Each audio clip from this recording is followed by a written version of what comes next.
டிஎன்பிஎஸ்சியோட AI prediction question லாஸ்ட்டாக ஒரு video போட்டிருப்பேன். அதில் நிறைய பேருக்கு டவுட் இருந்திருக்கும். இப்போ நான் எக்ஸ்பிளைன் பண்ணுறேன்.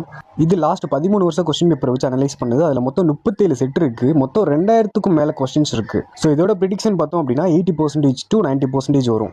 ஸோ இதில் என்ன இருக்கும் அப்படின்னா, செக்ஷன் 1ல் பார்த்தோம் அப்படின்னா அதோட ஏரு, பேப்பர் கோடு, செக்ஷன், கீ ஃபோக்கஸ் எதெல்லாம் ஃபோக்கஸ் பண்ணியிருக்காங்க அந்த கொஸ்டின் பேப்பரில் அப்படின்றது இருக்கும்.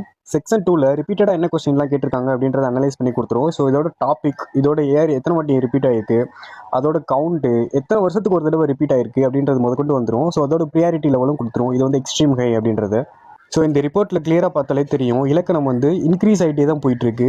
அண்ட் கலைச்சொல் அப்படின்றது இன்க்ரீஸ் ஆகிட்டே தான் இருக்குது. ஸோ இந்த மாதிரி ரிப்போர்ட் அதுவே ஜென்ரேட் பண்ணி கொடுத்துரும் நமக்கு. 4th செக்ஷனில் ஒரு பேட்டர்னை டிஸ்கவர் பண்ணி கொடுக்கும். அதாவது கிராமர் டாபிக் வந்து எவ்ரி 2 இயர்ஸ்க்கு வந்து சேஞ்ச் ஆகிட்டே இருக்குது அப்படின்றது வருது. இப்போ பாருங்கள், பேரேச்சம் அப்படின்றது ஈவன் இயர்ஸ் அப்படின்னா வினையச்சம் வந்து ஆட் இயர்ஸ். ஸோ இந்த வருஷம் என்ன கேட்பாங்க அப்படின்றத 95% வந்து ப்ரிடிக்ட் பண்ணி அதுவே கொடுத்துரும்.